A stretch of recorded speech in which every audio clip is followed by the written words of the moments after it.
Le chef de l'État a, dans sa vision, la volonté d'améliorer les conditions socio-économiques de notre population et cela passe nécessairement par le développement des infrastructures afin de les rendre beaucoup plus autonomes dans les activités qu'elles peuvent initier.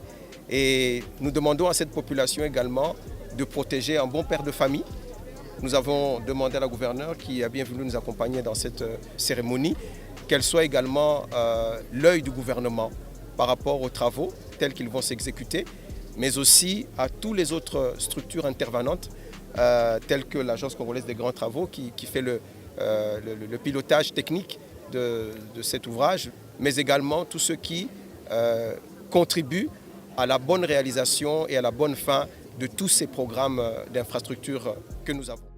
C'est un total de près de 850 km de pistes qui seront transformées en routes à l'issue de ce projet que Alexis Guissaro a lancé ce mercredi 10 juillet 2024 à 22 km après l'entrée du village Ngouba sur la route nationale numéro 1. Il s'agira de connecter finalement avec de l'asphalte la ville de Mbujimayi au Kasaï oriental à Ngouba dans le Lualaba et avoir pour la première fois l'ensemble de la route nationale numéro 1 asphaltée sur tous ces 330 km.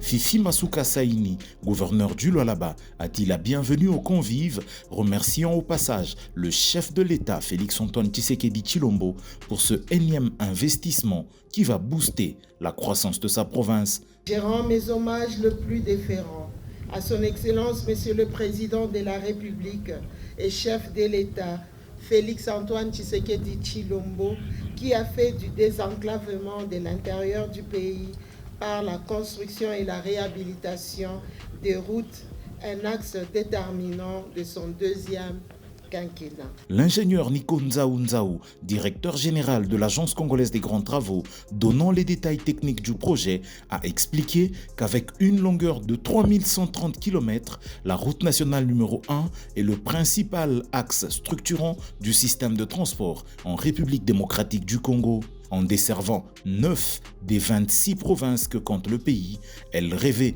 un caractère prioritaire aussi bien pour le pouvoir public que pour l'émergence socio-économique de tout le pays. Avec une longueur de 3130 km, la route nationale numéro 1 est le principal axe structurant du système de transport de la République démocratique du Congo. Concernant la construction de cette route, nous vous apprenons qu'en temps normal, il faudra 10 ans pour la construire. Mais nous avons l'ambition de la construire en 3 ans. Pour cela, nous allons aligner 6 entreprises qui travailleront de manière concomitante sur 6 ateliers différents pour couvrir les 6 tronçons ci-après. Mbujimayi Mwenedito d'une longueur de 137 km dans les Kasaï oriental. Mwenedito Kanyama d'une longueur de 130 km à Lomami. Kanyama Lumamongo d'une longueur de 150 km au Lomami. Lumba Kamina Kabongo Diana, longueur 140 km au Lomami. Kabondo Luena Lubudi, longue de 147 km dans les Olomami.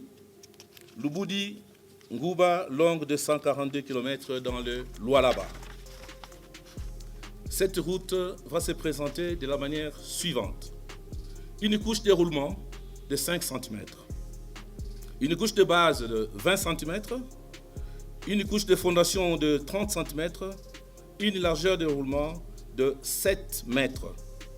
Des caniveaux et collecteurs dans les zones montagneuses et des traversées de grandes villes et de grands villages. Accotement de 1 mètre en race campagne, 1,5 mètres dans les grandes cités et grands villages. De l'avis du directeur général de l'agence de pilotage, de coordination et de suivi des conventions, le pasteur Freddy Chemboyo dit « Plus jamais le programme sino-congolais ne souffrira des faiblesses du passé car toutes les parties prenantes ont convenu lors de la signature du 5e avenant le 14 mars 2024 de viser des bien meilleurs résultats. » Alexis Guissaro Mouvouni, ministre d'État, ministre des Infrastructures et Travaux publics, a donné les assurances que tous les projets qui bénéficient du financement du programme sino-congolais ne s'arrêteront plus jamais en chemin, mais seront par contre exécutés jusqu'à achèvement, car le financement et sécurisé. Il s'en est alors suivi le lancement symbolique des travaux au moyen d'une pelleteuse par le ministre des Infrastructures et Travaux Publics, assisté de Madame le gouverneur de province. Cérémonie précédée de la bénédiction du projet.